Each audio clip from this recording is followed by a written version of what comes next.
Hoje no programa 9 Minutos vamos falar a respeito de uma atividade aqui no Espírito Santo, ela já é, digamos, saudada historicamente como uma promessa do Espírito Santo que está em vias de se realizar. Nos últimos anos o Espírito Santo se equipou de capital humano para isso e estamos agora numa fase de decolagem do que a gente supõe que seja um momento mais auspicioso do turismo capixaba. Convidamos para conversar a respeito disso com uma das nossas reconhecidas autoridades na área, que é a professora de turismo, Maria Aparecida Javarini, com quem nós vamos conversar agora. Cida, é o seguinte, muitas cidades estão despertando para o fato de que o turismo pode ser uma atividade econômica, digamos assim, na sua formação de renda, com importância estratégica, mais do que aquela atividade aleatória, ocasional, espontânea, né? Então, como é que a gente faz para poder fazer um planejamento de um destino turístico? Pois é, você pontuou aí um aspecto importante, que é uma atividade econômica, só que ela transita com aspectos que envolvem sustentabilidade, envolvem, né, cultura, ecologia. Então, ela merece ser avaliada num aspecto mais profissional. Então, falando tecnicamente da atividade turística, existe um processo de concepção de um projeto, de uma análise isso é um processo sistêmico. Não é? Ninguém desenvolve eventos como era antigamente e achava que era turismo. Hoje os profissionais já entendem o processo de um sistema muito sensível, que é o turismo, e que passa por vários segmentos da sociedade. Não é? Então hoje existe aí várias metodologias que discutem, a gente escolhe quando o profissional de turismo vai elaborar esse documento, via Secretaria de Turismo, as prefeituras, ele precisa ter sido treinado para tal, entender o contexto. Bom, normalmente isso começa com diagnóstico, como qualquer projeto. Então, ele precisa saber quais são os pontos fortes, os pontos fracos, quais as ameaças, porque aquele destino possui concorrência, ele vai se colocar, ele vai formatar os seus produtos. Então, esse diagnóstico é extremamente importante. Nesse diagnóstico, é preciso uma maturidade técnica, né? Porque senão ele fica tendencioso. É preciso uma vivência no destino, onde se faz um inventário turístico, onde se faz pesquisa de demanda para entender. Às vezes não tem nenhuma pesquisa de demanda como legado. Então, esse profissional vai fazer. E depois que ele levanta tudo isso, ele vai partir para um prognóstico. E aí ele precisa de um objetivo, normalmente discutido aí com esses gestores da pasta. Então, de uma visão daquele destino, em quanto tempo aquele destino quer ser reconhecido como um destino turístico. O que ele quer em relação ao turismo, porque senão ele não consegue planejar. Então, ele já fez o diagnóstico, agora ele vai prognosticar balizado por um objetivo que deve ser bem claro. Então, onde aquele município quer estar, ou aquela região, porque hoje se trabalha num contexto regional, onde aquela região quer estar daqui a médio prazo, né? Turismo é planejamento estratégico. A gente trabalha às vezes com médio por causa das gestões, mas o normal é o longo prazo. Então, onde aquele destino quer estar daqui a 10 anos? Daí ele vai traçar esses objetivos, as estratégias para conseguir chegar às metas e vai criar seus planos setoriais para desmembrar isso e começar a agir.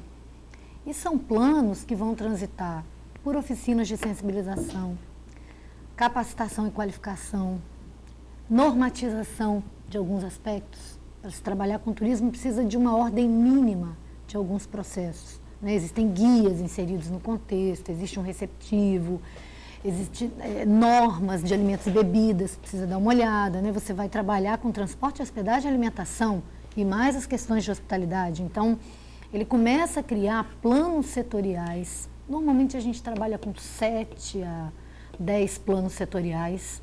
Não existe uma regra, existe uma necessidade, né? Mas quando a gente trabalha isso em sala de aula, eu peço para funilar, senão você fica com muitas frentes de trabalho. Então, esses planos, eles vão ser desmembrados em projetos. E você vai numerar isso. Projeto 1, projeto 2, mas você já diagnosticou, conversou com os atores que vão gerir o processo e agora você vai para a ação. E nesse momento, o turismo brasileiro, já tem um tempo que isso acontece, mas o Espírito Santo agora a gente já começa a sentir os efeitos de se trabalhar as regiões e não o município especificamente. Eu Agrupar peguei os duas municípios pelas suas exatamente. afinidades. Não é tão fácil quanto parece. Sim. Porque existem Barreiras. desejos diferentes, visões diferentes, o que pode ser rico, vaidades diferentes. Sim. O que é um processo. Mas o mundo já trabalha o contexto de cluster há muito tempo, que são características semelhantes, geográficas, culturais, bastante discutidas, porque é um momento onde os municípios são ativos nas suas, se não são, deveriam ser ativos nas suas reflexões. Às vezes ele não se sente pertencente a uma região, ele se sente pertencente a outra, mas ele precisa dizer, senão o planejamento dele vai ser truncado. Então, o planejamento é isso, não é tão simples quanto parece, mas tem uma técnica, precisa aprender a fazer isso, e uma sensibilidade. Claro. É razão e sensibilidade. Às vezes a gente esbarra na razão, mas a gente consegue consertar. E a sensibilidade para o turismo, que envolve aqueles 4 pilares da sustentabilidade, a inclusão, a economia criativa, isso é mais do que um organograma dos autores como Bene ou Petroc, que dizem assim, a fórmula é essa. Existe um caminho, mas como você vai caminhar, depende muito da sensibilidade desse profissional. Agora, você falou de um aspecto cultural importante, que é o seguinte, quando a gente fala de cenários, a gente fala perspectiva de o ideal, o desejável que seja de longo prazo para maturar, solidificar, estabilizar. Mas, na verdade, nós temos uma cultura em que cada administrador impõe suas prioridades e revoga as anteriores, né? Então, você tem que trabalhar sempre no limite da gestão. Isso. Infelizmente. Trabalhar com o limite da gestão, nós conseguimos, assim, na verdade, o Ministério, ele criou algumas ferramentas que dão a esse gestor uma possibilidade que dão ao turismo uma possibilidade de continuidade. Como? Conselhos. Os conselhos são soberanos. Eles se tornam, digamos, os tutores da sociedade. Exatamente. Né? Então, o gestor, ele passa, turisticamente falando. Não é? Mas os conselheiros, aquelas entidades que são ali representadas, elas devem ser mentoras de todo aquele processo. Então, manter um conselho ativo é uma forma de perpetuar ações. Mas, assim, eu encontro, às vezes você vai começar um planejamento num destino. Não é? Aquele trabalho que o conselho anterior fez, ele some. Por razões esquisitas, mas ele some. E ele é um trabalho que pertence ao cidadão. Porque aquilo foi feito com dinheiro público. Sim, é da coletividade. Aquilo isso deveria ser melhor informado. Está aqui no site, busque os dados. Então, é uma outra discussão. Mas os conselhos, se exercerem a função para a qual foram organizados, a coisa fica mais suave. Dida, você estava explicando a respeito de planejamento de destino turístico e colocou, ou seja, o caráter científico, né, da estruturação de um destino turístico. Você começa, faz um diagnóstico, faz as pesquisas, faz o inventário daqueles atributos que se julga que sejam atrativos, né? Faz o diagnóstico, faz o plano de ação, blá, blá, blá. Agora tem um conceito aí que me parece que é transversal a isso tudo, que é da hospitalidade. Explica para nós isso. Né? Importantíssimo, é um conceito difícil às vezes de se perceber. Quando você faz um planejamento, elabora, está tudo pronto. É uma forma de arrumar a sua casa. Nem sempre a casa arrumada significa que você receba bem. Esse sopro de hospitalidade é uma questão cultural. E eu não quero ser taxativa, mas eu acho que o capixaba ainda não recebe da forma como deveria. Nós melhoramos. Eu sou da primeira turma de turismo de Vila Velha, né? Houve outra.